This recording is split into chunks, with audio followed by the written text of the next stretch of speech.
shaking, YouTubenites? This is awesome. We are officially back. We got the whole OG crew back on Shakers. It feels like the universe is all back aligned. So yeah, we are excited. I have a full crew tonight, which I'm excited about. Although Marty, you're supposed to be there. There we go. You guys have to be in your spot. Anyway, let's do a quick round table. Marty, kick it off. How you feeling? I like the shirt. Greetings and salutation, geeks and geekettes and YouTubenites out there. Hey, welcome to another Thursday Shaker. I say another, but this is, us back on a Thursday because we've been doing Tuesday for quite some time, but now we've got the OG crew here as it should be, on a Thursday, on a Shaker, on a cover price, on a Lords of the Long Box, and we are going to have fun. We're going to talk about the Shaker list that we got going on tonight. We got our boys, Chris, Dr. Yo-Yo, man, Gabe loves 90 comics, or AKA Ninja Comic Books, and the lovely lady Laura hosting, as she should be, on a Shaker show. We're excited. We're going to have fun. Laura. I'm so excited. They're like, you guys are early? Well, yeah, because I'm hosting. And we're either early or like right on time when it's me. If you wanted to see the real Lords of Long Box, you'd be about 10 minutes late. That's true. Very true. With the bingo card, right, Gabe? Yeah, bingo card. Gabe, you're up. How's it going? Yo, I'm doing good, man. This is fun. This is the Thursday crew now. I'm glad that we got things settled where this is the crew. If you guys are here specifically because you're obsessed with Laura, Thursday's your show. You're here because you're specifically obsessed with Marty's dog snoring, Thursday's your show. If you're here because Chris is awesome, then Thursday's your show. And if you're here because you think I'm an idiot, Thursday's your show. So we got a set crew with set people who, are set kind of chat folks as well. I missed last Thursday because I was on another show real quick called Into the West Comics. I just want to shoot them a plug real quick. Good. I had the greatest time at that show. I got a little too drunk on that show. So check them out, Into the West Comics. It is a fantastic show that is shot in a legitimate, real studio here in Las Vegas with cameras, lights, monitors, microphones. Like it's the production value of this show is beyond any other comic book podcast YouTube show out there. It is super, super legit. I just want to give them a plug because not only did I have a great time and I appreciate them having me on there. It was basically me on there for an hour and a half, doing an hour and a half of comic book stand-up. I was just being silly and fun and having a good time. But they've been doing it for 5 years. They have like 800 subscribers. Their views get like 100 views, a little bit more on their videos. So I just want to give you guys a chance to check them out. Check out last week's show. They're on Thursday, same as us, but after us, they start about 7. So just give them a check it out. Let them know if you had a good time. If you enjoyed it. In the chat, can you put the link to their show in there so that they can sub up if they want? We don't have any access to mod stuff, I think. Oh. Okay. So the only thing I got out of that is getting drunk on the show, and that sounds like a really good time to me. You know what I mean? I told you behind scenes. I kind of blacked out. I don't remember much of it. Man, it was that good of a time. I don't drink very often. That day, I actually went on a fast. I didn't mean to. I just kind of forgot to eat, and then I started drinking Maker's Mark, and it was what happens. Here's the link. Unplanned fast with some alcohol to break the fast, and you got yourself a cocktail of disaster for Ninja Comic Books there. That's how it works, man. My metabolism was just going, and it didn't hit me until like the show was kind of going, and you could kind of see me kind of go off the rails a little bit. And I also talk about Barbara Gordon taking a shower in her wheelchair. So interesting. Check them out on YouTube. Check out some of the clips on Instagram. It's really just clips of me being ridiculous and having a great time and busting everybody up. That's our favorite. That's what you do here, Gabe. And Chris just put the link in the private chat, so I dropped it into the main chat. Thank you, Chris, for getting to that so quickly. Chris, how you doing? How's life? Hey, before I say hey, I just want to tell everybody who's watching live and in the rewind, go check out Into the West Comics. It's a sleeper of a show. Like Gabe was saying, really high production value.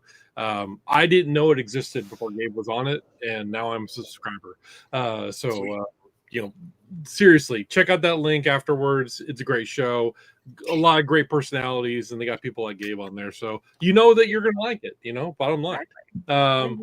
Hey, it's Thursday. You guys know what that means. It is time to dive deep into the Ophir Abyss, where tonight we have maybe 2 chances for you to get on the board. But if you're not on the board after the 3rd read, good. I want proof of life. Proof of life is what I need, okay? Hit us up on Instagram. But by all means, I love being here. Laura, thank you so much for making me part of the regular Thursday crew on your Thursday Shaker list and our Thursday Shaker list. And I'm happy to be here. And even though I'm not an OG, I'm an OG at heart, and I'm very grateful to be here. So thank you very much. Yeah, you fit in perfect. I forgot to upload the thumbnail, so we're just going to dive right in. But you guys know the drill. This is the Shakers. If you aren't familiar with Cover Price, the daily Shakers are the highest grossing sales of the day. So that's all you need to know. And it changes multiple times a day. It's really like its own little creature. Marty, what do we have for Shaker number 1? All right, putting my eyes on now. Going down, Shaker number 1 is Born number 1, Marvel 2003. Born is widely regarded as one of the darkest and most psychological Punisher stories ever told. It doesn't focus on his vigilante crusade. Rather, it's about how Frank Castle is forged by war and why he can never truly leave it behind. Marvel's Born is a 4-issue limited series published by Marvel's Max imprint in 2003, written by Garth Ennis with art by Derek Robertson. It serves as a prequel to the Punisher mythos, exploring the final days of Frank Castle's service in the Vietnam War and showing the psychological and moral breakdown point that turns him into a man who will later become the Punisher. Garth Ennis has carrying the Marvel Max brand single-handedly for years now. Between his Punisher stories and the Nick Fury stories set in the same timeline, Ennis has constantly delivered bold, bloody, and thought-provoking content for over 20 years. His high-grade CGC surprised many collectors because most raw copy sales typically range from $6 to $12. If you can find a mint copy, which may be difficult given the black cover, it might be worth getting it graded. Recently, a 9.8 sold for $270. Ooh, I think it's Garth Ennis, though, isn't it? Either way, I don't know. Yeah, this is an interesting book. I'm just going to chime in really quickly. I don't know if you guys have read this or not, but it's an incredible start to a story. It's really detailed about the horrifying reality of Vietnam War. Right. And I don't know, if you're not a huge Punisher fan, it's not a bad jumping on point. No, you're right, Laura. It definitely shows the unglamorous, scary reality that was, Vietnam War and what these soldiers go through coming back from that type of traumatic experience. Yeah. But it also is, it also shows the Punisher at some of his worst. Like, there's some really gnarly stuff in there, especially relating to how he really, really feels about his family. So this is a great read. Like, people should pick it up, get the hardcover, get a trade paperback, read it online, get the singles. It's worth a good read. But hey, this is a Shaker show. Let's talk about it. $270 for a 9.8 for this book is, I don't know if that's like a weird outlier. Like, where's that coming from? This book is, like it says, it's a $6, $12 book. It's not really spoken of, like, in high regard all the time. Like, it's kind of a sleeper book. So that's very interesting. I wonder what's happening with that. That's super cool, though. there's a driving force, and there's that cabal, if you will, of people that jump on board with a lot of these things that foresee that there's a possibility that we might, and we see it all the time, right? Something like this comes up, we see it on the Shaker Show, and then a year, maybe months down the line, something comes up, word of mouth. But we know that Punisher's is definitely not going anywhere. The way it's portrayed now, I mean, there's so much grit to it, and for that to connect to this Born, it's a psychological mind freak, if you will, and it really gets into the psyche of post-traumatic stress disorder, which is a real thing, and how it affects people. And so this is psychological hit with what we see now in the Punisher and Daredevil. Yeah. Have you? So it's a lot of grit to it, if you will.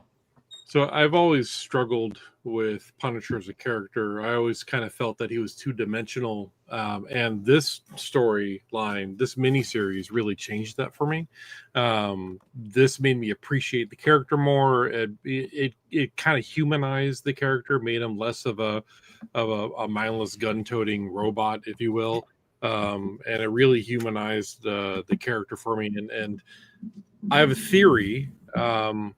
We know that Marvel is starting to explore with some grittier things, like the new Marvel Zombies animated show is going to be TVMA, I believe. So good.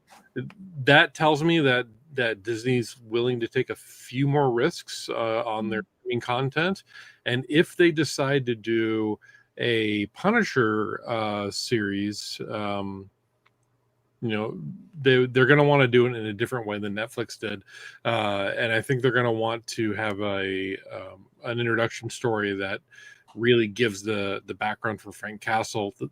I think that this story is one they could adapt if they change a few things, change it from Vietnam to Afghanistan, for example. But I wouldn't be surprised if we saw Punisher Born announced on Disney Plus in the next 12 months. All right. Read the tea leaves, guys. There you go. Shaker number 1, Born number 1, Marvel from 2003 with a 9.8 coming in at an impressive $270. What do we have for Shaker number 2? All right. Following up the psychopathic killer who came back from Vietnam, let's follow that up with Care Bears. Number 7. This is a Newsstand edition that came out from Marvel in 1986.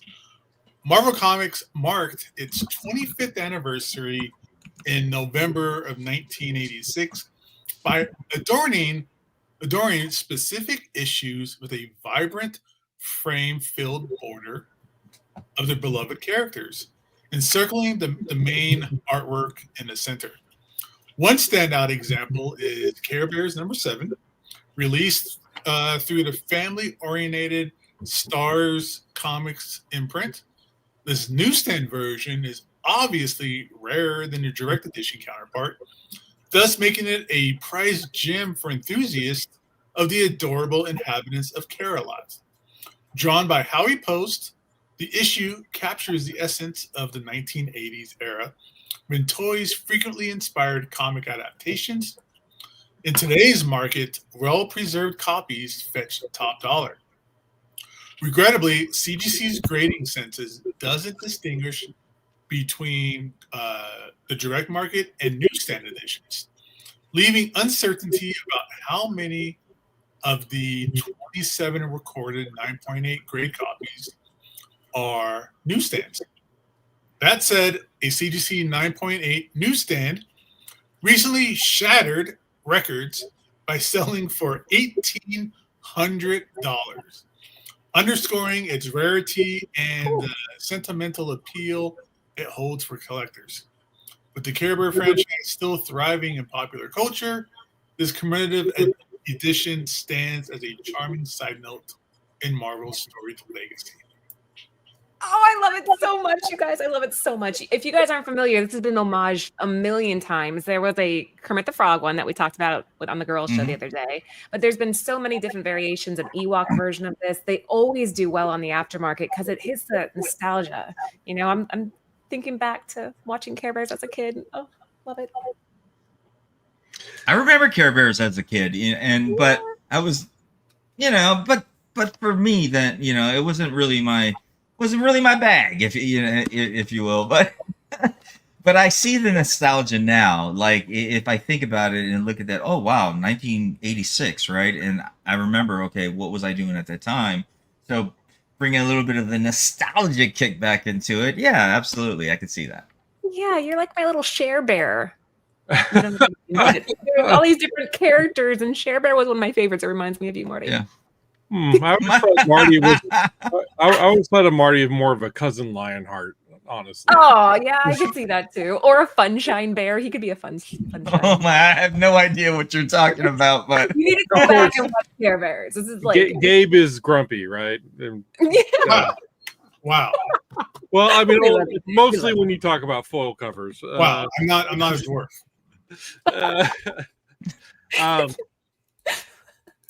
This is great. Hey, Laura, do you have in the overlay box the Newsstand to Direct comparison for? I do, as a matter of fact. There you go. So we're talking about the 1980s, right? So It's like about 50-50 probably. It's about 50-50, yeah. So this book's always hard to find because it's definitely a kid's book. It was definitely mishandled. It was definitely overlooked by traditional collectors. And when you do find it, it is just beat to crap. So low print run, you got mishandling, and you have this is most of the time the one missing if you're trying to complete your anniversary cover frames. I'm a little surprised the direct edition doesn't go for more because I think it looks better and it has about the same distribution. But I could definitely see a 9.8 newsstand going for this much just because how newsstands were distributed back in the 80s. And the fact that most of the time, if this was picked up by a little kid, they probably would have read it, folded it, and put stuff in their back pocket and walked on their way. Yeah. You know what I was more into besides the Care Bear, by the way? Smurfs. I loved Fraggle Rock. Oh, The little dozers. Yeah. Those little dozers that used to go around and they ate all the doozers construction. Yeah. Yeah, they would eat them all. And it was like a drug to them. Yeah, I love that Fraggle Rock. You guys remember that? Oh yeah. Fraggle, it had a cartoon and it had like a Muppet, like a marionette or Muppet. Like exactly. There was 2 different shows. Yeah. And the books. I always read. My mom would read me the books. But King of Golden State's flexing on us there. He has 2 copies. Really quick, chat. We see you. Thank you guys so much for being here tonight. It's awesome to have you guys. And when it comes to James, I don't think we need proof of life from him, man. If he says he has it, he has it. Well, this was your second chance to get on the board, and probably your last chance to get on the board. Looking at the rest of this list, yeah, this is ridiculous. After this. The Kermit one goes for a lot too. I think it was going for like $400. Basically, if you ever come across one of these styles where that they have like all the characters on the outside, pick it up because most likely it's going to be worth more than what you're paying for it. So, like, even this image we have of it is like a beat up copy. Yeah. Look at that top right corner is just all wrinkled. It's crazy. We did an homage to this for Beneath the Trees Where Nobody Sees. And Trish Forstner did it. And she had all these characters around the edge, but we ran out of characters. So she threw in 2 random from her Stray Dog series and like just put them in there. Like, you have to look closely to find them. But yeah, J. Scott Campbell did a whole series of this Marvel Border stuff too. So yeah. Good stuff. All right, Shaker number 2, Care Bears number 7, the newsstand edition from Marvel 1986. Top sale coming in for a 9.8, $1,800, folks. All right, Chris, what do we have for Shaker number 3? Shaker number 3, we have Green Lantern, John Stewart, Global Guardian number 1. This is a Jamal Campbell Burbank statue giveaway from DC Comics in 2024. Man, if you have this, I need to see proof of life. There has been a pattern developing recently here at Cover Price, specifically in regards to the Weekly Shaker Report over the last few years. DC, Warner Brothers, and Visit Burbank have all collaborated to unveil a series of statues around Burbank, California, that showcase some of DC's most iconic superheroes. In 2020, the trio unveiled its first statue in celebration of Batman, followed by Wonder Woman a few years later. Yes. Coincide with the unveiling of each of these statues, DC published Burbank branded exclusive variants that have become some of the most sought after DC variants on the market. The Batman 608 variant has found its way onto the Shakers list more than one occasion, and both variants consistently hit extremely high numbers on the aftermarket. This week, a new variant has hit the aftermarket with its first sale. Released in celebration of the new Burbank resident, John Stewart, the Green Lantern. Taking up residence at Empire Center's Hangar 28, this larger-than-life statue of one of the Green Lantern Corps' most beloved members stands tall with a power battery in hand. As mentioned previously, the special edition variant released to celebrate this unveiling has finally hit the aftermarket in a very big way, with a CGC 9.8 going for an astounding $2,500. Damn! This book's cover art, featuring the work of the incredible Jamal Campbell, is a nearly identical reproduction of the statue, and, like the two variants before it, was a giveaway at the unveiling and has been extremely difficult to find ever since. Nearly a year after its release, we are finally seeing this book appear on the aftermarket and get its aftermarket glow up, and it has been worth the wait. Okay, hold on real quick. You guys want to see it? All right. Yes, I'll take that as a yes. There, can you guys see that? No. Oh, No. hold on. Gotta take the overlay down. Give me a second. I'm a little rusty here. I'm a little bit rusty. Yeah, this statue's crazy cool. Look how big that thing is. Wow. So, Gorgeous. yeah. I remember them doing it for Jenny Frizen. I didn't know there was one. The Jenny Frizen one I know goes for a lot. I didn't know there was one for Green Lanterns. This is really, really neat. Look at that. That is nice. Yeah. That Love is the cover. I love the use of green too. Any type of covers that use any type of green with emerald green color, beautiful. Really, really vibrates that cover. Yeah, good stuff. Yeah. Okay, go ahead.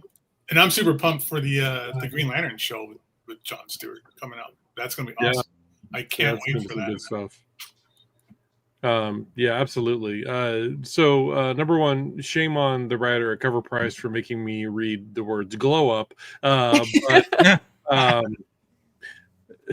this is very cool. I love these giveaways, especially the ones that are regional specific, because I mean, if you know, you know. If you can get a hold of it and you can keep it in good condition, it's never going to come out again. And if it does, it's going to have a price tag on it instead of, say, special edition and be a giveaway. Good luck finding this. It's awesome. Okay, correct me if I'm wrong though. The Visit Burbank, the Jenny Frizen one, I if I recall correctly, it was a 1 of 1 that you had to be like in a giveaway just like this. But then they did it again. Do you guys know anything about that? Wasn't there more than one at the end of the day? Nobody. I thought they just handed these out to whoever was there. Crickets. What game? I thought they handed these out to people who were there at the unveiling, Yeah. kind of thing. See, I thought it was like a 101 giveaway. I think it was just like, they kind of like we go to the movie theater sometimes in a comic book movie and they got like some like flyer. The Jenny Frizen one though, I think was marketed as a 1 of 1. Like there was only going to be one, and I remember the guy that won it. I follow him on Instagram. It was like this big old thing. So I don't know. Either way, it's very cool. I like the idea of it being so incredibly limited that you have to attend these events. It's niche collecting, right? Yeah. Yeah. This is good stuff. All right. I'm gonna look into the Jenny Frizen one after this. All right, that was Shaker number 3, guys. Green Lantern, John Stewart, Global Guardian number 1, the Jamal Campbell Burbank statue giveaway exclusive, coming in at $2,500. All right, Marty, what do we have for Shaker number 4? Man, if you have this, I want proof of life myself. Okay, now we're going way back, 1954. Intimate Secrets of Romance number 2 by Star Publications. One of the most iconic and important Golden Age comic book artist is L.B. Cole. His work is beloved by generations of comic book enthusiasts. Cole did it all. Known for his bold artwork featuring what he called poster colors, he is responsible for some of the more seminal comic book covers across many genres during the 1940s and 50s. His use of primary colors, mostly set against black backgrounds, made his cover really pop. Further to his artistic genius, he was a savvy businessman who started Star Publications in 1949. Due to the growing criticism of violence in comic books, Novelty Press sold all of its assets in 1949 to Cole, who in turn partnered with lawyer Gerhard Kramer to form Star Publications.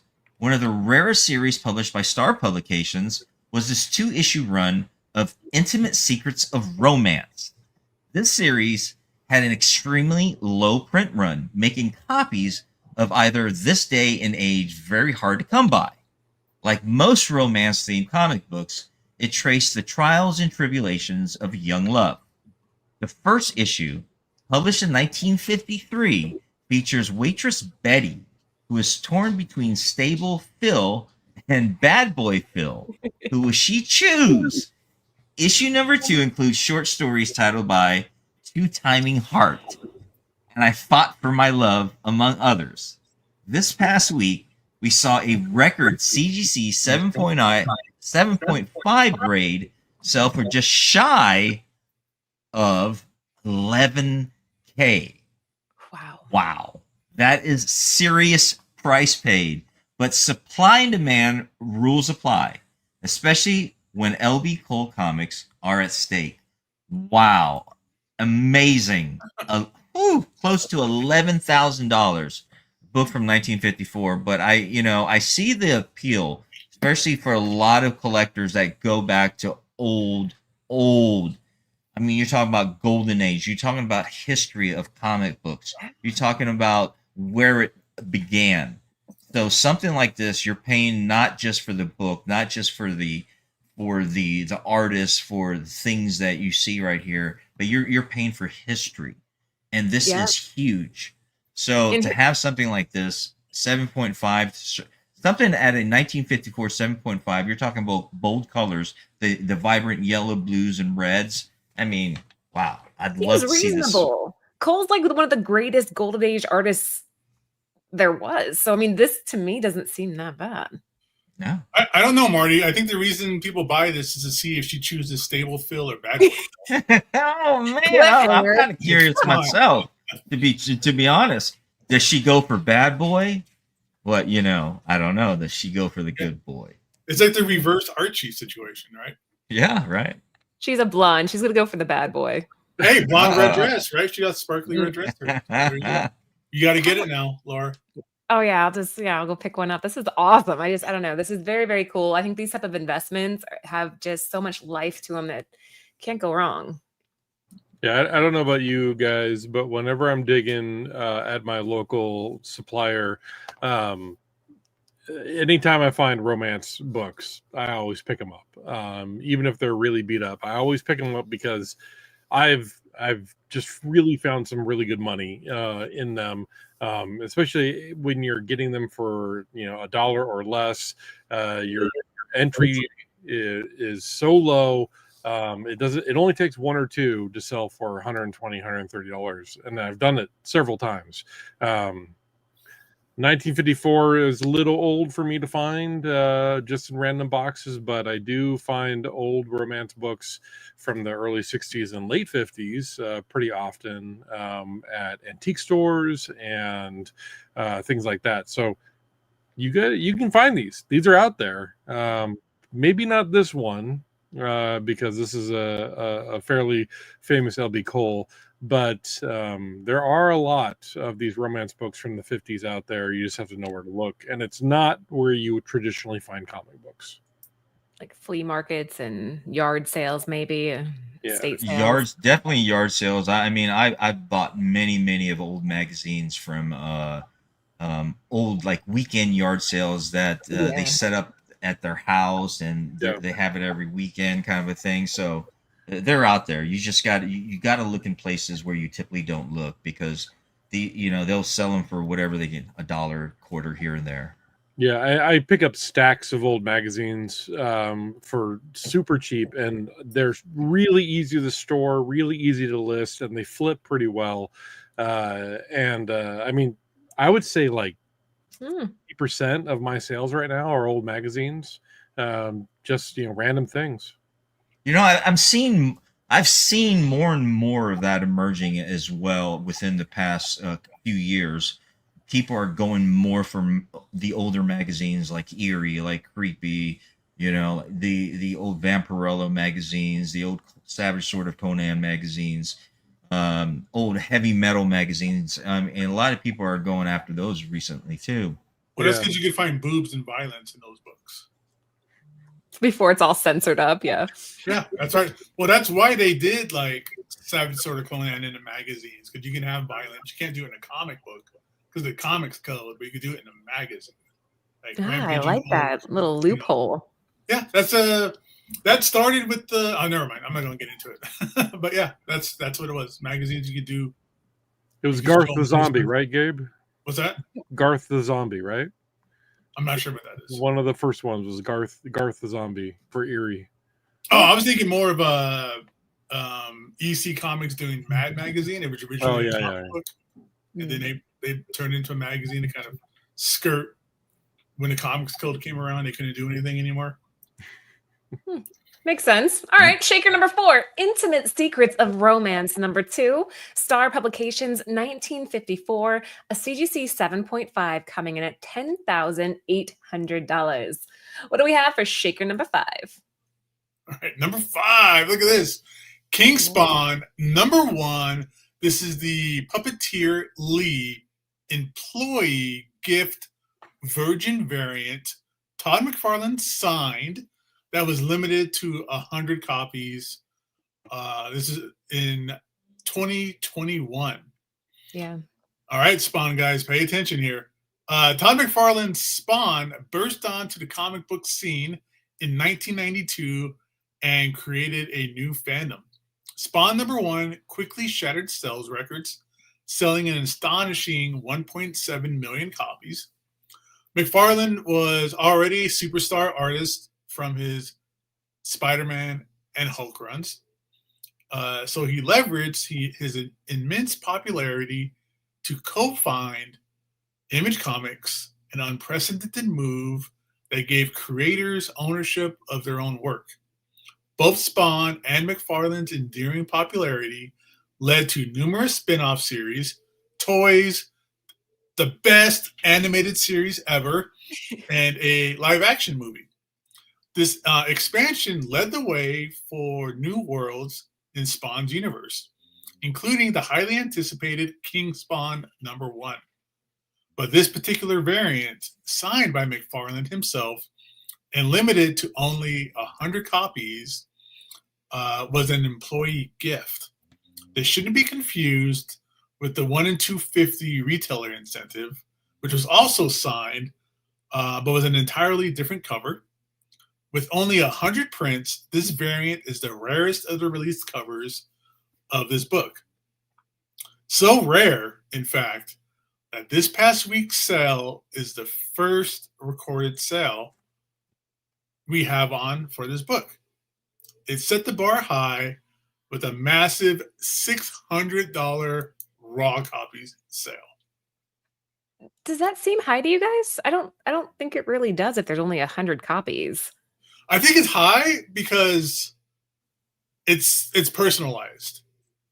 I'm assuming this is the image since there's only been one sold, but and it's personalized. Those autographs seem to be that really dips the price. I would think. Mm-hmm. Yeah, absolutely. So I think if there was a unsigned one out there, you'd probably be looking at double the price, if not more. I would think. Yeah, that makes sense. Yeah. So I actually have the regular. I don't have this one, but I do have King Spawn number 1, but it's the regular cover on this one. But just to see really beautiful Todd McFarlane signature on it, my goodness, I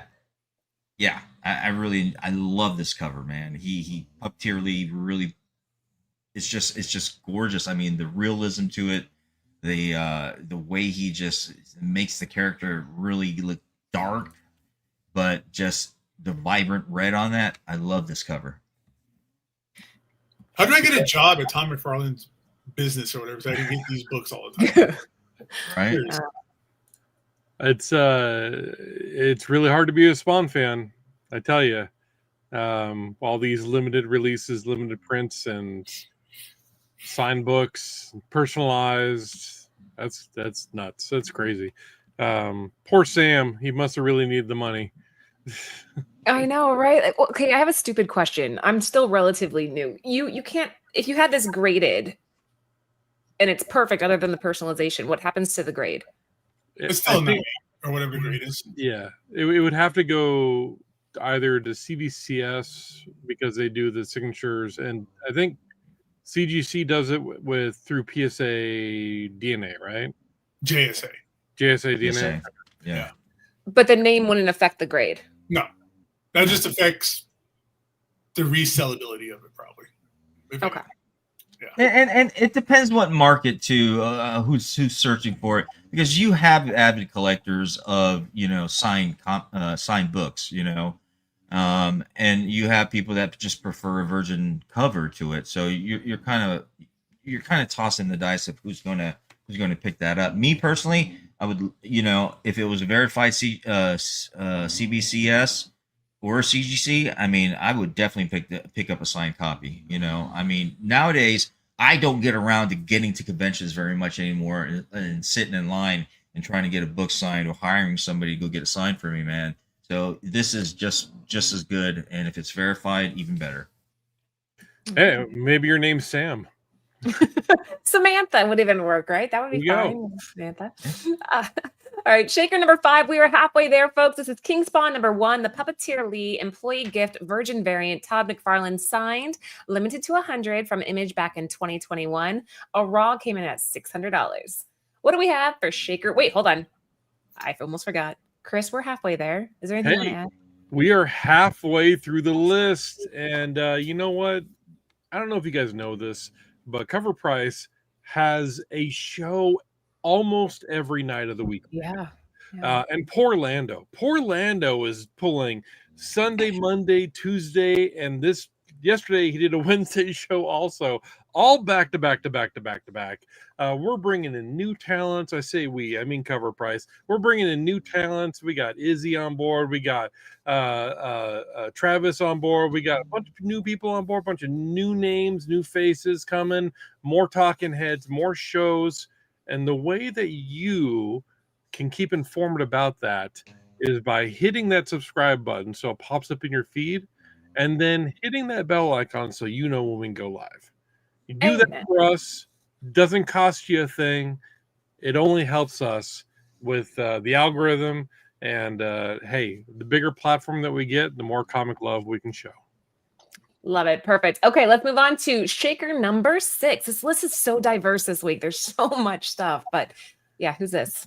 This is me. So this is Lilith number 4, the Angela Wu variant, which is a 1-in-20 ratio from Vault Comics. So this came out just a few months ago. Actually, just recently, I believe, number 4. Lilith is a wonderfully written and drawn 5-issue miniseries published by Vault Comics. Many collectors became familiar with the series at the New York Comic Con in 2024 when Sean Gordon Murphy had a variant debuted. This homage variant quickly skyrocketed on the aftermarket as copies were selling for around $70 raw. As the series continued, each issue would have both 1-in-5 and 1-in-20 ratio variants. The 1-in-20 is a virgin variant of the 1-in-5, with the lesser distributed 1-in-20 variants all costing a bit more on the aftermarket. The virgin variants for issues 1 through 3 have easily been in the $15 to $28 range, and all seem to be fairly easy to find if you're in that market. The Angela Wu variant for issue number 4, though, has been a much tougher book to track down. This book had one raw sale back in June, and no other copy has been sold or listed until this past week. On the 11th, a raw near mint copy sold for $170. This book currently only has one available copy that's listed at a much higher asking price and has proven to be a very hard book to come across. This is one to keep an eye out for, and maybe your LCS lucked. It says lucked up. I don't think it means lucked up. I'm going to say maybe you can get lucky at your LCS and find that they have a copy hanging out in a bin for a bargain price. For those of you not willing to fork over hundreds of dollars for a copy, there is a Woo 1 in 5, which is currently available at a much lower price. So I think this is because Lilith maybe isn't selling as well. I think 1 through 3, typically when you do the pre-orders, especially for the smaller companies, you order a couple issues in, right? So 1 through 3, probably very likely to have that 1 in 20 ratio hitting your LCS. But if the book's not selling in the first or second week, they're not going to reorder for 4 and 5. Or if they do, they're probably going to order less. So maybe they ordered less copies and that 1 in 20 just isn't there because they didn't order enough. That could be what we're seeing here. Either way, it's a very beautiful cover. Oh, Angela Wu's a beast. I don't know if you guys follow her on Instagram, but her stuff is amazing. She's from Singapore, and her work is so dynamic. There's always so much color. There's so much vibrancy to it. And the book itself, if you are not reading Lilith, it's so good. And somebody in the chat was asking if this was a Mel V book. He brought it to my attention, in fact, back when it was first coming out. So I've been reading it every issue, and I'm still as invested as I am now as I was at the beginning. But I get what you're saying, Chris. Sometimes if the popularity isn't there, these later issues kind of fall off the map, so to speak. Yeah, I see the chat talking about her tiny head compared to her body. Okay, yeah, but I just something about the way the pixelation at the bottom being more than at the top. I like the contrast. I think the presentation here is really well done. Yeah. Gabe, Marty, anything to add? It's nice. Sexy cover. $20 a lot for a new book like this. That's cool though. Good stuff. Yeah, it's a sexy cover. I've seen some of Angela Wu's work, and I like it. It's nice, but I don't think something like this, especially when you're looking at a Shaker show, right, where we see a lot of these older books that come and they come on and off the list, or they hold the value for whatever rarity they possess. We see Lilith, a very modern book. It's a 1 in 20 ratio. I don't think this is going to stick for very long. I think, sure, if you enjoy the artist's work, why not grab a copy yourself, if that's what you're into collecting. But I really, honestly, I've seen this multiple times. These things are great for collecting for the artist and the cover, but they don't hold a lasting imprint, if you will. I mean, you're not wrong. We've been doing this a while, and that seems to be the case. So, okay, Lilith number 4, the Angela Wu Virgin variant 1 in 20 from Vault Comics this year, with a top sale for a raw near mint coming in at $170. Highly recommend following her. She had a fantastic 4 cover with Sue Storm on the front. That's just so good. Really different type of artwork. It's something that's very distinctive. What do we have for Shaker number 7? Oh, now I'm liking this. This is Mom's Homemade Comics number 1, Kitchen Sink Press. Oh man, 1969. This is more of your alley, Marty. You're like, okay, now we're back. Yeah, man, now we're talking here. The 3-issue series of Mom's Homemade Comics was the first title published by indie publisher Print Mint. Wow, eventually becoming Kitchen Sink Press. Founder Dennis Kitchen was inspired by other early underground comics like Bajo Funnies and Zap Comics, and made the move to self-publish his own comic book title. Fueled by the success of printing and circulation, over 3,000 copies of Mom's Homemade Kitchen's founded Kitchen Sink Press in 1970. Kitchen honed his skill as illustrator and writer while still in high school in Milwaukee, where he wrote, illustrated, and typed his own newspaper called It. This is where his quirky sense of humor was first. Hold on. The newspaper called It.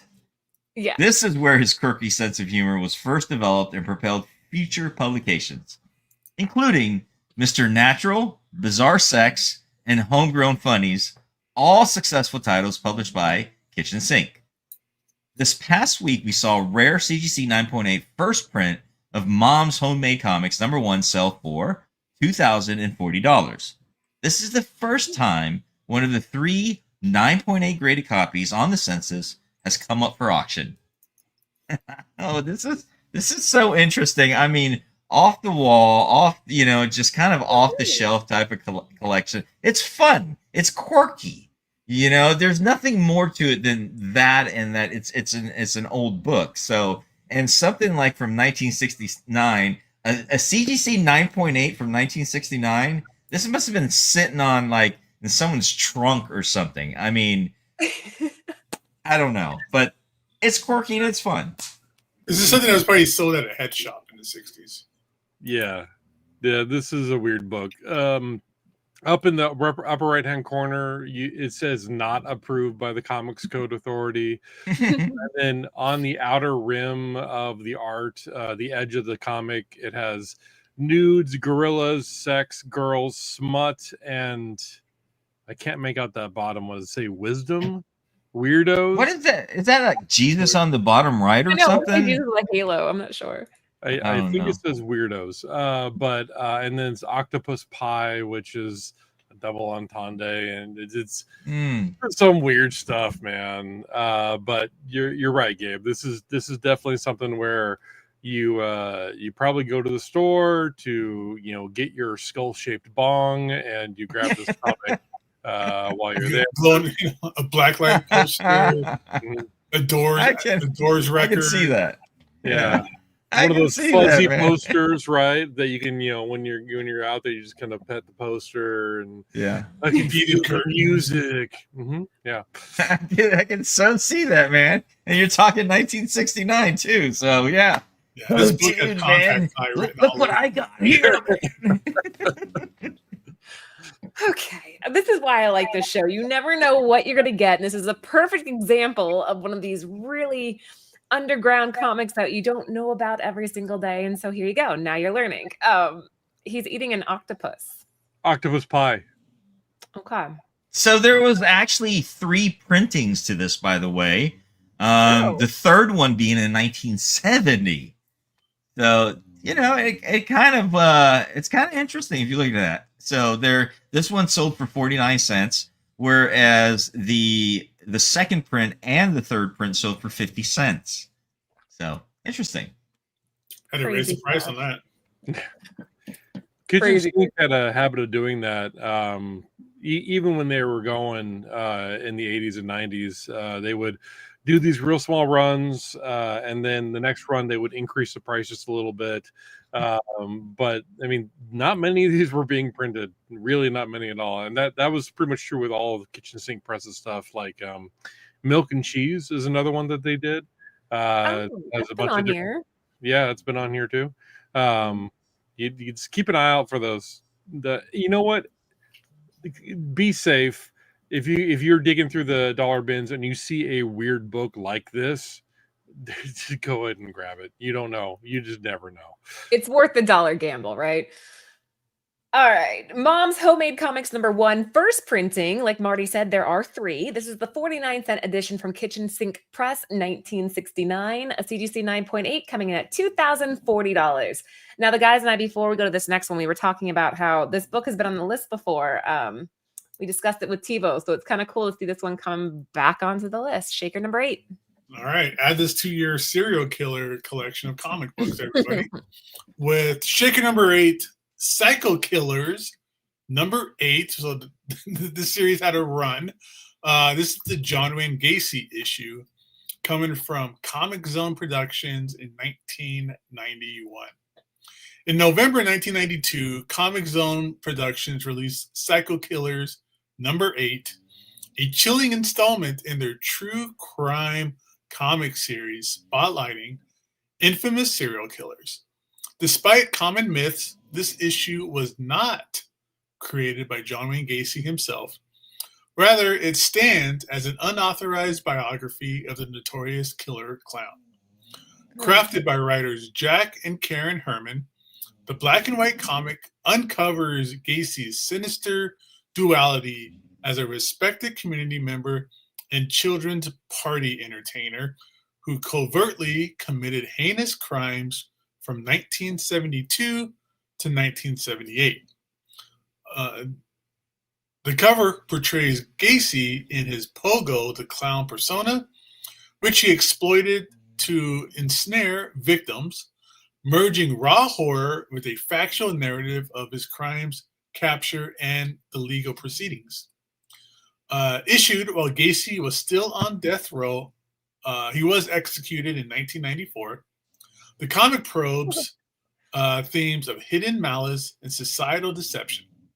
Today, it holds a strong appeal for true crime fans and comic aficionados, with high-grade copies commanding premium prices at auction.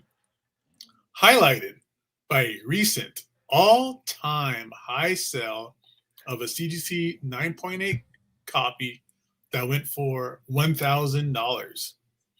Though criticized for potentially sensationalizing genuine horrors, Psycho Killers #8 endures a raw emblem of 1990s pulp horror comics, preserving the legacy of one of America's most infamous predators. Okay, yeah.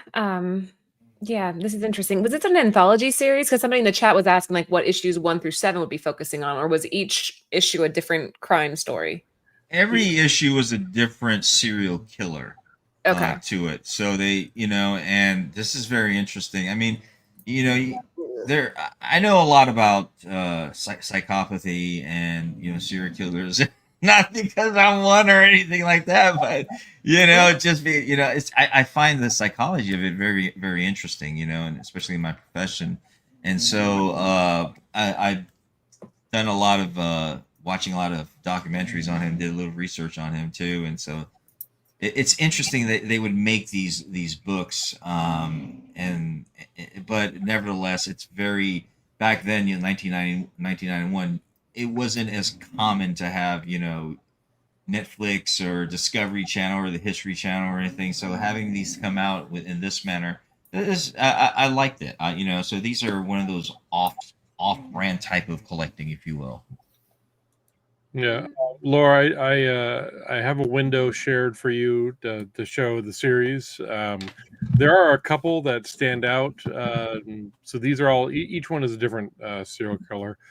Number 5 is Jeffrey Dahmer. Number 6 is Richard Ramirez, and then number 8 is John Wayne Gacy, the one we're talking about tonight.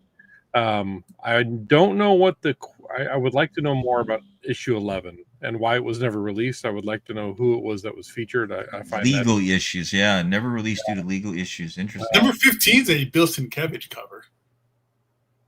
Interesting. But as you can see, most of the prices on these are fairly low, except for Ted Bundy, John Gacy, Richard Ramirez, and Jeffrey Dahmer.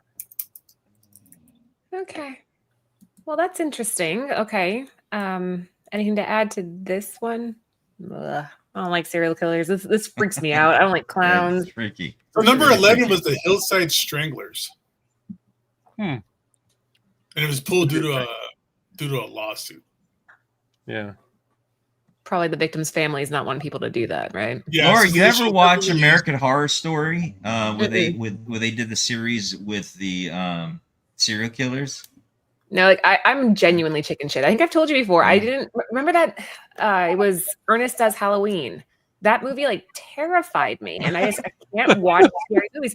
Oh, you mean Ernest Scared Straight? No, that's one. Yeah, that one where like he's pulling that guy's pulling the gooey figures out of the tree. Like I can't do it. It gave me nightmares, and I'm just I won't do this. And when it's true stories like this, it hits different.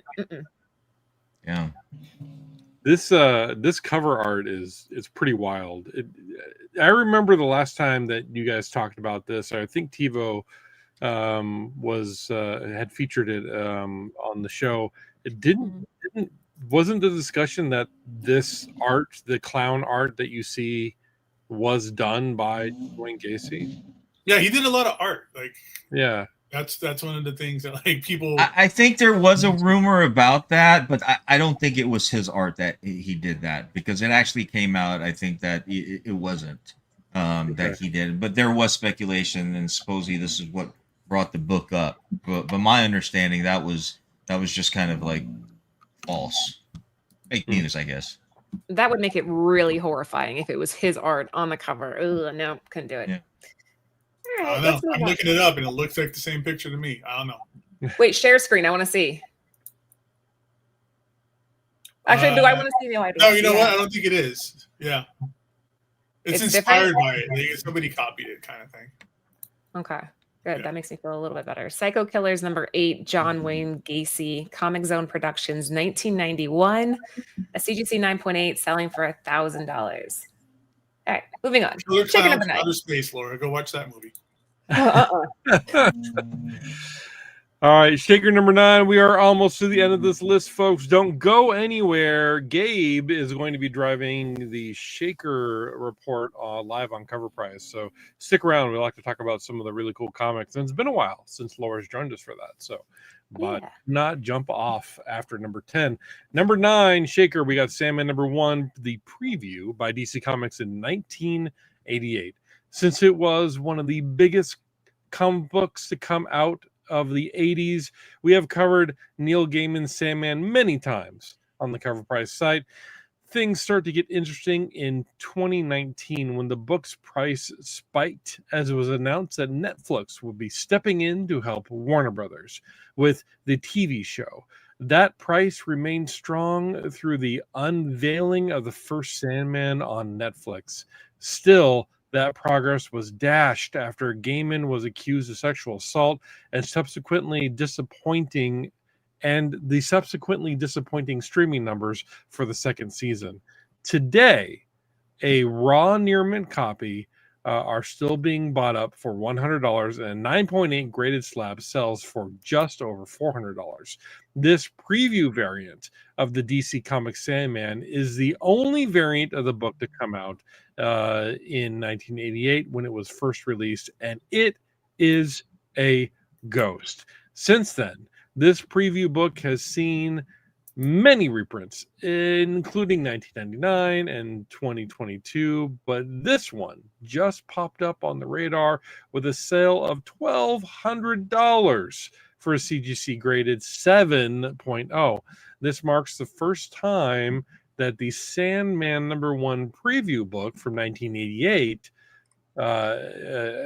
hit the Cover Price data starting in 2020. So this is the first sale the Cover Price has ever recorded for this book. I think that's what the writer was trying to say there.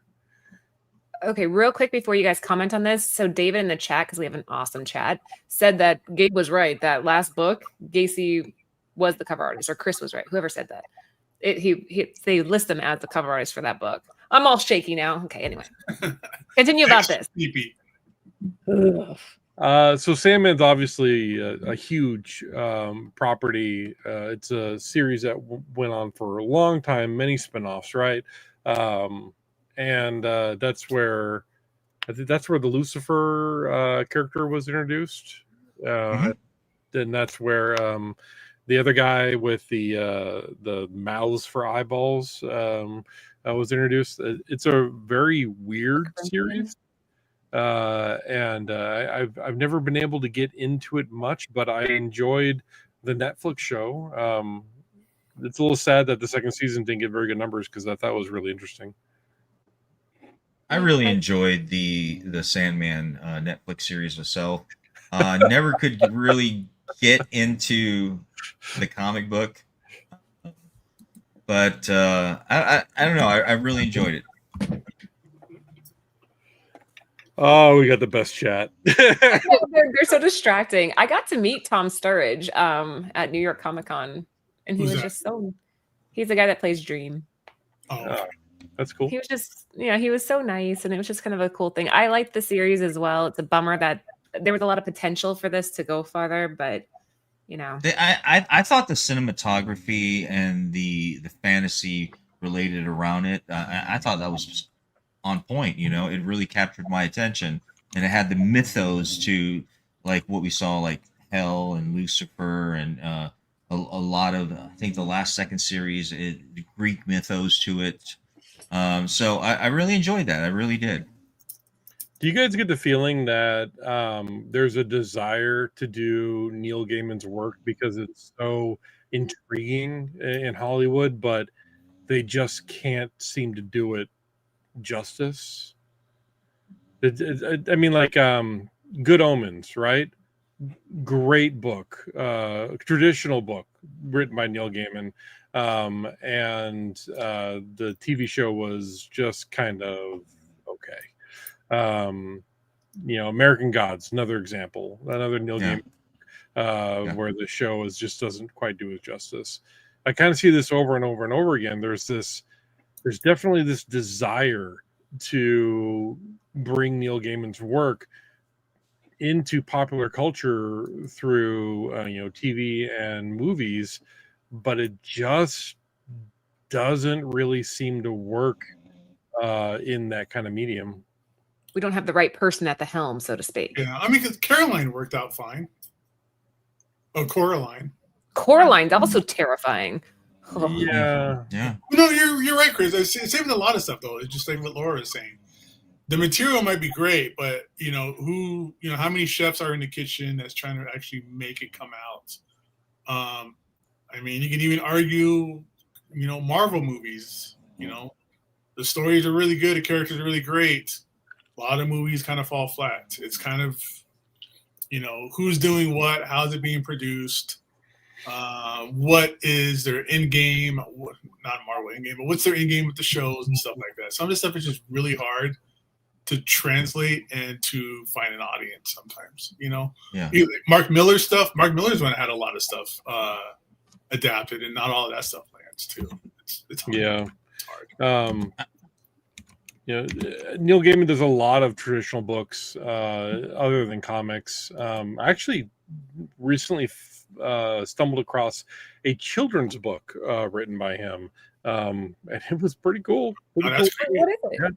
It wasn't creepy or anything. I'll look up the title again, but it's unfortunately it's in a box over there, so I can't dig it out right now. He did another book called How to Talk to Girls at Parties. Mm-hmm. It's not what you think. It's another weird kind of horror thing, but it's an interesting title. Oh, I thought it sounds like a guide, like literally, like walk up, say hello. Well, yeah. Don't take advice from Neil Gaiman. Apparently, just walk up to a girl and say, "I collect comic books," and you are in. That's all. Oh, of course, yeah. It's not that hard. Or be a yo-yo master, right? Yeah, be a yo-yo master. Super big turn on. That's superpowers right there, and and it's not that these shows are underrated, right? Because you spit it out, Chris, some really good, well-produced shows, and we even see it with you guys remember Swamp Thing, really good TV series, man. I think it ran on for 2 seasons, so it wasn't that it was underrated, but they could not be able to afford that, especially for that kind of production value of what they were seeking for the film, so. Unfortunately, because they don't have the money and the demand to make another season, man, it just kind of flunks under. But it's not because it's underrated or wasn't good. It's the affordability to it. So the name of the children's book was What You Need to Be Warm, and it's a kid's book, and it has things like the heat exchange they give you when you take the mug and start to thaw, or an infant as she sleeps between the tumble of dogs and a kindle of cats and kittens. Come inside, you're safe now. Just this like little poems and stuff like that. Laura, you would love this book. You know what, Laura? I think I'm going to ship you this book. That sounds amazing. I already feel better from the previous trauma in this show. That makes me feel better. Laura, I am not kidding at all. I am pulling my listing. I'm going to ship you this book. I'm going to do it. I mean, hey, Gabe, I just sent you a book recently. Oh, I will take it. It'll go on my shelf in my office. Thank you, Chris. Oh. You have this, Chris. You said you have this book.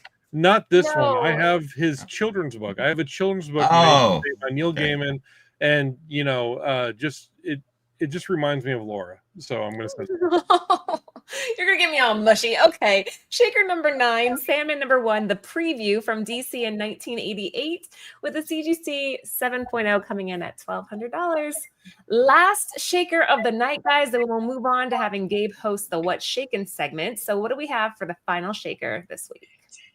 Oh, man, I am so glad I got this last read because we're talking some $6 million man. This is number 1, Charlton, published 1976. The $6 Million Man was a television series that debuted in 1973 on ABC and ran for 5 seasons.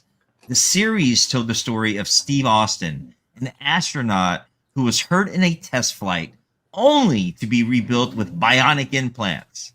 The series was based on the 1972 novel Cyborg by Martin Caidin. The series was a hit for ABC and even went on to spawn The Bionic Woman, a spin-off featuring the female lead character of Jamie Summers, which ran from 1976 to 1978.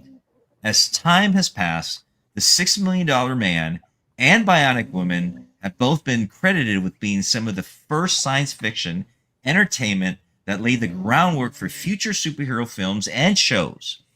As the show grew in popularity, so grew the demand for merchandise from fans. In 1976, Charlton published the first comic magazine featuring Steve Austin. This series was the first, with comic series going on sale later that year, and future comics were being published under Dynamite. While many of the comics have rarely made waves on the aftermarket, the debut issue of magazines have been the outlier. This book marks the first appearance of Steve Austin and recently set an all-new high when a CGC 9.6 graded copy sold for $276. There are still talks of a Mark Wahlberg-led $6 Million Man film as of 2024. It would surely be great to see an updated version of this classic story, considering the advancement in CGI and technology now versus the 70s. Man, talk about nostalgia here. I remember watching this on TV, watching reruns. Lee Majors played the $6 Million Man, right? And just like the Reed said, there was the Bionic Woman that came out, and I don't remember who was it. Farrah Fawcett? Was it Farrah Fawcett? No. It wasn't. Someone correct me in the chat. That played the Bionic Woman, and that was like every young man's wet dream at the time, to see the Bionic Woman. But yeah, I absolutely love this show. This is really nostalgic. I see why.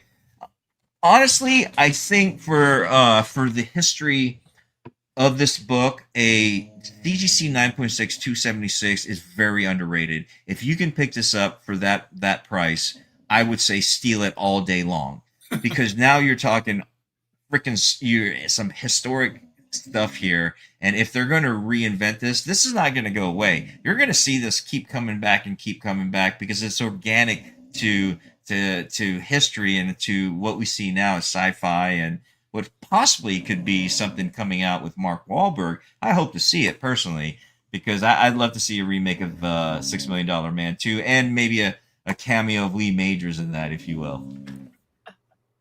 The dog snorings. I love it, Marty. Love it. Oh yeah, I've missed that so much. You gotta get that dog like a CPAP and sleep. Believe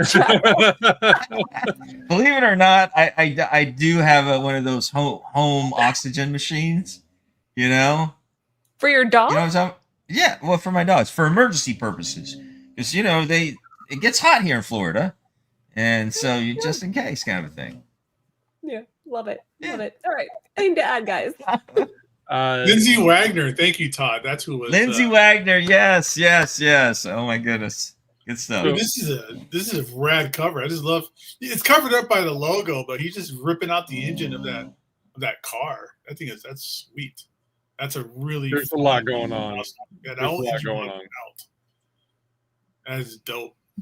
Yeah, and especially Charlton comics back in the 70s. I mean, the quality of these comics, the paper quality of these comics was really low.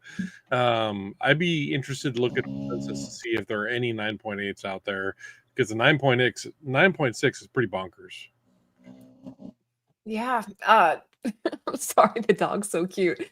I've never seen this, but now I kind of want to. I've never seen the show. And you're right though, Marty. Farrah Fawcett was in it. I just don't know in what capacity, but sounds intriguing. He had that bionic eye too. And do you remember it was like it had that sign effects every time he used his bionic like arm or eye? You'd have that.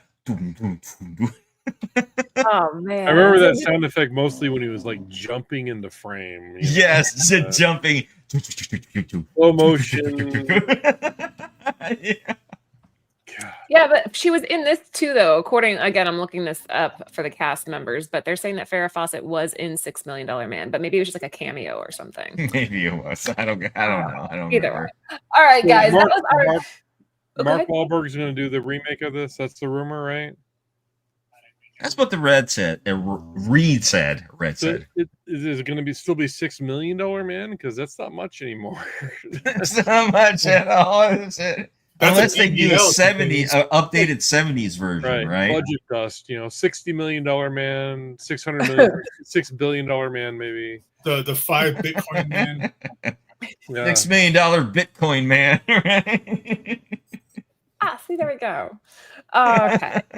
I know there's a lot I need to catch up on when it comes to watching stuff, but that was our final shaker, guys. Don't go anywhere because we're going to go on to what's shaken next. But we have $6 Million Man #1 from Charlton, 1976, a 9.8 coming in at $276.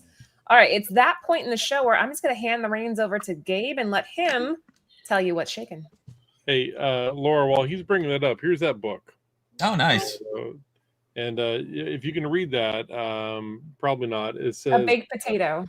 Yeah, a baked potato in a winter's night that burns your hands. Things, what you need to be warm. I love it. That's going to make me so happy. I'm going to put it up on my shelf. Perfect. Thank you, Chris. Yep. Hopefully it turns out that Neil Gaiman is not a creeper. Yeah, that'll make the book better, right? that'll make you feel warm. Gabe. All right. Gabriel, like mom, Gabriel. No. What's shaking, baby? What's shaking? What's shaking? Let's take a look. Here, always at the top of the list is always, kind of the same top contenders that we see all the time. I'm glad to see Giant Size X-Men on here. I love the yellow cover of the Superman book here. Mm. This is all really cool, fun stuff. Always in the chat. Everybody on the panel, I can't see, so if you want to see something, I'm going to click on it or whatever, let me know. But something of interest, Gabe, while you're on that top row, you have a non-key X-Men from 1975 and a 9.8 selling for $3,000. This is something that we've been talking about over and over and over again on the Shaker Show. We have noticed this in the Shaker's report that any 60s or 70s and sometimes early 80s 9.8s, key or not, if it's a 9.8, it is selling at a premium. And this is just another example. Yeah, these 9.8s on these books always are just something interesting to see because, like you said, we see it all the time. Where are these 9.8s coming from, everybody? What is happening? What is going on? Yeah. Let's see. All right, so to continue down. Oh, we got the second appearance of Wolverine here. There you go. We're not starting that game. We're not board. Yeah, go back to that. I own a 180 now. This is now the second. Damn, and here's the thing. I sold my 180 a while back, man. But now, and I bought it for dirt cheap, I think the grade was a low grade. It was like a 5.5, man. But, I kind of wish I kept that. I agree with you, Gabe, on that. It's a good book. It's a classic. Yeah. I mean, it's always going to be this is a blue chip. I hate using those kinds of words, but yeah, this is always an evergreen, must have in your collection kind of thing. I like this 2000 AD number 2. Does anybody know the significance behind this? First Judge Dredd, right? There you go. Circle gets the square. Good job, Chris. That's rad. Here, another 9.8. This is a what's the key on that key? First appearance of Moria McTaggart, but 9.8, $2,000 for 1975 X-Men book. Wow. I love that Batman. I mean, you're talking, 2K here. Yeah, 2K for first appearance of Moria McTaggart, who is the lamest X-Men character ever. Yeah, I mean, I was waiting for you to say it. I mean, if that's going for that right now, man, read the tea leaves. I mean, seriously, these things are becoming out of reach for your average collectors. I mean, especially for that high grade. Well, look at this too. It's a 9.8, right? But right next to it is a 9.8 newsstand of Star Wars #1, which I feel is way more significant than the first appearance of Moria McTaggart. That's way underpriced. That Star Wars #1 is way underpriced. Absolutely. I love this row here. This next row here is great. Chris, you said you love this Batman. These two Batman comics are great. Yeah. I love this All-Star Comics 58, which is the first appearance of Power Girl. Of Sydney Sweeney as Power Girl. Yeah. I have that one actually. You guys wish, although she would do a really good job. She has the assets for it. Yeah, I mean, she could. I mean, but she would actually do a pretty. I could see it. First Ghost Rider, which is a great book. This is just waiting in the wings. I think to blow up. Like, why? I don't know why you. This is Gabe. This is on and off with Ghost Rider, man. It's either do shit or get off the pot. Basically, do something or don't do something. Because we see this all the time with Ghost Rider. But I don't know. That's just me. No, you're right. It's right there with Blade. Like, do it or don't. Like, why are we? What's taking so long? What's so hard, Blade? What's so hard? Just give me a dude killing vampires. Ghost Rider, give me a dude on the motorcycle that has a flaming skull face. That's all we need. We got Punisher on here as well, and this Air Pirates, which is awesome. I love this Air Pirates funnies because it's another banned comic. Yeah, people got sued into the ground from Disney because this just has. But they released the comic have about Mickey Mouse in here. They released the comic in order to get sued for the publicity. Oh, that's how you do it. That works. Clever. No publicity is bad publicity, right? It's all out there. Here you go, Chris. You got a Dragon Ball one, don't you?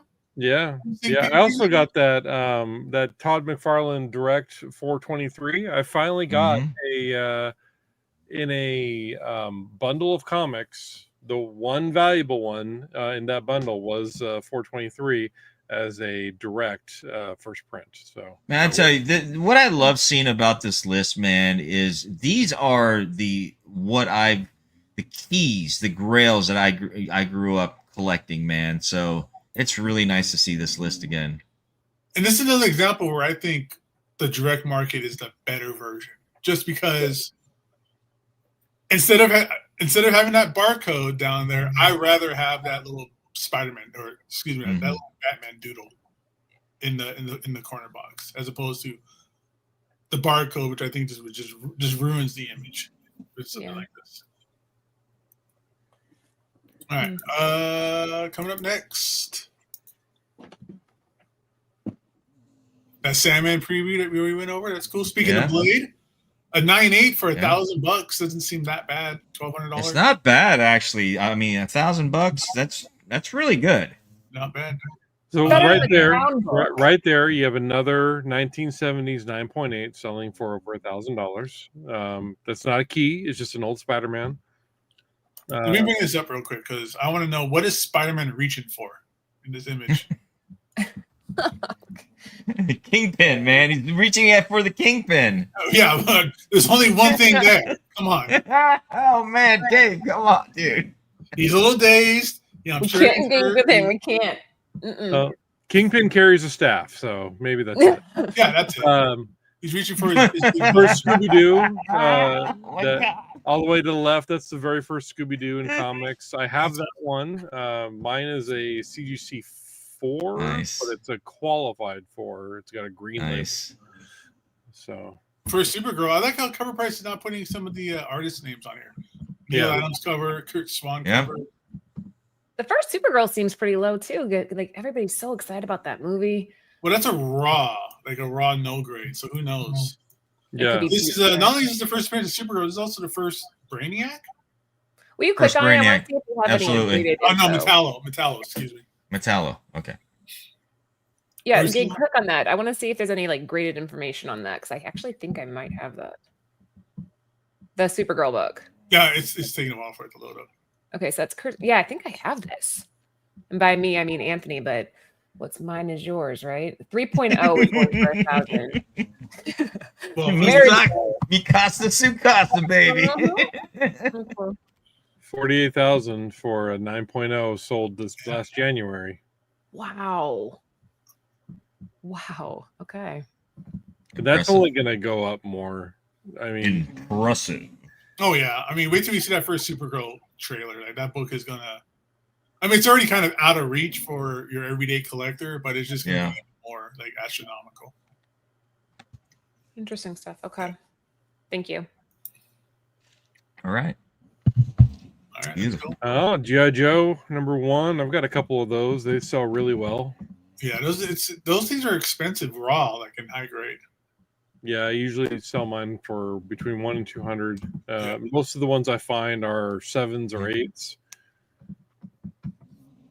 Random issue of Mr. Miracle. It's a 9.8 going for $1,000. Yeah. Nice. Telling you, if you have some clean copies of 1970s comics, you might as well just send them into CGC. Yeah. Dragon Ball Z 1 here. First Watcher. First Boba Fett direct edition. Wow. For $1,000 for a 9.8. For I've got that one. Yeah. Newsstand of the first black suit. I got that one too. Some romance comics, and that's some passionate kissing right there. I paid low price. Whoa. Getting into it, isn't it? Wow. Demon #1, a 9.6 at $750. Wow. Wow. It's interesting. Zelda. It's awesome. Yeah. What is that? First Link? First appearance with Zelda. First Link would have been Captain N.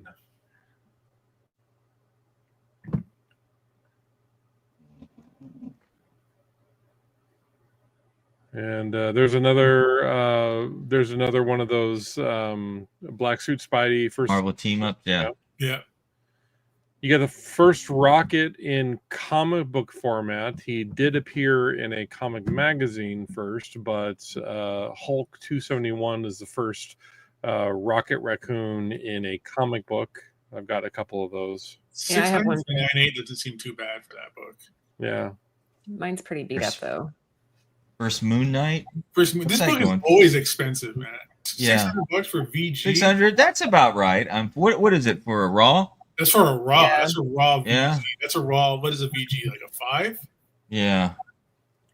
Look at that 1974 X-Men number 86, 9.8 sold for $660. That's probably pretty low. Talk about a random Silver Age book. Wow. Yeah, isn't that one of the? Isn't that in the run where X-Men were all reprints? Yeah, it's a reprint, I think. Which one is it's supposed to reprint 2 and 3? Because it's the Blob and the Vision, so I'm guessing it reprints 2 and 3. There's no data. But yeah, I think this is definitely during the reprint era. Because the reprint era was like what, 12? Yeah. 2 for 2 years, 2.5 years it was reprints. Just to kind of keep the title alive or the trademark alive. Buddy's U.S. Army, down one row. Wow, look at the cute. girl In a blue dress. I like that. You don't see that very often. Yeah. A buxom brunette. in a blue dress. Okay. Love it. What a Look at guy that. just stuck there in the army peeling potatoes. Yep, pretty much. Fighting You got guys. KP duty. Go peel some potatoes. That's cool. Very cool. 52. Black Cat. That's always 9.6 at $600. That's one of those books, man. That's just right on the bleeding edge of exploding. Waiting. Yeah. Waiting for. There's talk. There's this has always been a key book. I mean, and you always see it on the list. So we'll always see it as a key book. But especially with the announcement of Melissa Hardy, you're probably going to see a rise in this for a little bit. Oh yeah, if she ever shows up in a movie, forget it. That book is going to be out of reach. Whoa, is that okay? Laura, you know people at Fame, right? Mm-hmm. Can you get me a copy of that? Though I can ask. I kind of know that retail. I know Pressful Back to Defect. the Future. I love it. Oh my! Is that Back to the Future look? Biography thing, huh? Okay. I mean, I love Akira. I love Back to the Future. I love Michael J. Fox. This is like this book. Chris, pump your brakes, bro. I don't care. I have to have it. Okay. Oof. But this is the color slash metal. There might be like a standard. That's the metal one though. There's probably scroll down, see if there's variants that are. Oh, there's 1,000 variants. I guarantee it. It's Fame, so well. Ooh la la. Ooh la la. That was ours. You guys have to really know Back to the Future to understand that. But yeah, that's so funny. Ooh la la. Yeah. I don't know what Megatron has to do with Michael J. Fox, but okay. He's going through the sports almanac, but it's actually a magazine called Ooh La La. Oh no, there's a DeLorean on the cover underneath Megatron. Oh, okay, so that makes sense now. Not really. It's the most random, ridiculous thing I've seen today. Yeah, I don't understand that one either. I'm not This gonna is lie. this is like me playing with my toys as a kid. I love it. Yeah. Hit the show more button, Gabe. I'm afraid to. What else is going to happen? Look at that. Look at that. See, there's the regular. Look at that lava foil one. Oh, Sports Almanac Night. I love how they did that. Oh, I'm going to have a heart attack. Oh, that's so cool. This one's still here. Oh, it's so cool. Yeah, that's a nice one with all the characters on it. Yeah. All right. I need one of these ones that's the Akira homage. You need to start. You need to start just sending offers on your eBay for people watching and just make some sales so you can get this book, Chris. $85 for this one, dude. That's not bad. Yeah, that's not bad. That works. Yeah. I mean, unless you want to be cool and get like this thing, or we know Laura. Maybe she get you Ooh La La. Ooh la la. I don't know if we have any of those anymore. We might. I'm not sure. Because the actress was there and she was signing them. All right. And Michael J. Fox on the Shakers, everybody. Yeah. I know, right? Jen's saying there's a comic where there's a time machine that is a transformer, so it kind of goes, right? No, that's the most random thing I've seen today. Oh, that's cool. Yeah. There's first Hellboy right there. Yeah, first Hellboy. This Weird magazine's great. So is this like really strange looking Submariner is great. Invincible. Yeah. Sick cover. Yeah. That another Demon on here. Something's going on with Demon. I don't know. 980, $500. Yeah. Number 2. I love this cover. Oh man. Love that cover. First Cable. 500 for a 9.8. That's a newsstand. First Harley. Oh, hey, look, is Eternal starting to make a comeback? $500 for a 9.8? 500. I wouldn't bet on it. Probably not. I think I have a 9.8 Eternals. Probably. Yes, it's great. Yeah, you need it. It's coming back, everybody. I heard a rumor from a guy that knows a guy. Yeah, reportedly. I love this foil, this gold foil. Jurassic Park is really cool.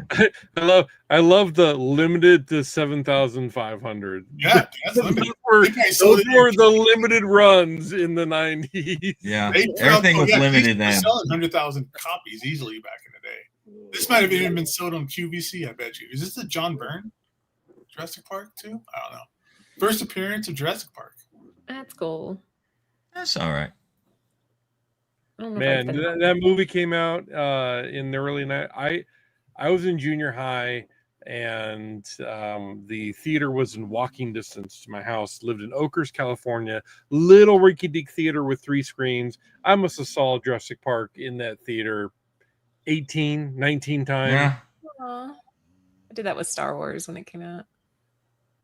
Just classic covers here. Yeah, this is great. I like the octopus one.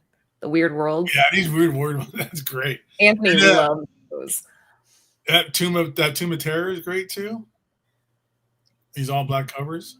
And hey, this Natalie Sanders Kickstarter thing is awesome. I don't know what this is, but that's a great cover. Legend of Oz: The Wicked West. Wow, beautiful cover, man. Yeah, it's cool. Limited to 77s with Kickstarter. Yeah. There you go. Nice, little beautiful. jean booty shorts there. Hello. Right, Daisy Dukes. Is that Dorothy? It has to be, right? That's Dorothy. Mm-hmm. Not the Dorothy Yes, I remember, but okay. See, her hair's kind of a big deal. It's the Dorothy you see every Halloween nowadays, man. Right. Halloween. Right. This is Dorothy with their OnlyFans account. It is really pretty, though. I like the face. Natalie does a good job with the faces. She uses her own reflection when she draws herself. So if you guys are a fan of hers and you've ever seen her in real life, she's actually quite stunning. A lot of her covers are mirror images. Mm. Literally mirror images. Girl. Yeah. First Batgirl. So I heard a rumor that they might release the Batgirl movie. What? Oh. I heard a rumor there's a comic book where you can watch her take a shower in a wheelchair. Oh my God. Okay. All right. Well, that was what was shaking, guys. If you haven't already, make sure that you go to Cover Price, sign up for the subscription. It's worth it. Like, even if you're not a seller, So you're worth just a it. collector, so worth it, right? It's good stuff. Yeah, that was awesome. That felt like old school stuff. I can tell when my guys get excited about this, and I was excited to be here. So every Thursday, this is your new crew. Make sure you come out and support us, like, sub, all that jazz. Let's do a little round table here. Chris, we'll start with you. Hey, Thursday. Thank you guys for joining us for the Shaker Report. Don't forget, Cover Price goes live on Sunday, Monday, Tuesday, Wednesday, Thursday. I think there's a Friday show too. I don't know if they're doing anything on Saturday, but you guys can follow along.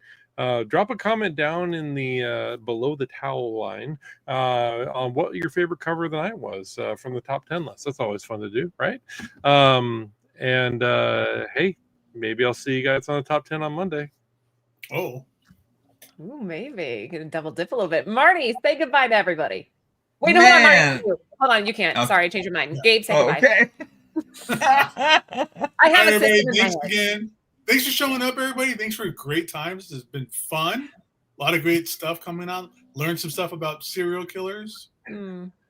Yeah. I was afraid of clowns, apparently. Yeah. We Everybody's afraid of crap. This And has been serial a killers. sharing environment today. This has been fun. We'll see you guys next Thursday. So tune in. All right. And last but not least, Marty, sign us off. Oh, nostalgia. And I don't mean by just the things we saw tonight that were on the list or on the shaker. I mean with this panel right here. So it's always such an honor. And I feel so blessed. And I'm appreciative of being able to come on here with these panel members because I've been doing this for them for a while now, and I love it. I wouldn't want it any other way, maybe except for Lando. You know, throw Lando, maybe some JV in there. You know, some of the old OG people too. And but it was a fun night, and it was a very good night. And I'm just gonna sign us off with, may the comic gods continue to bless your long boxes, and may the spirit of our friend TiVo bless your collection. Excelsior. Well said. Excelsior. Have a good night, guys.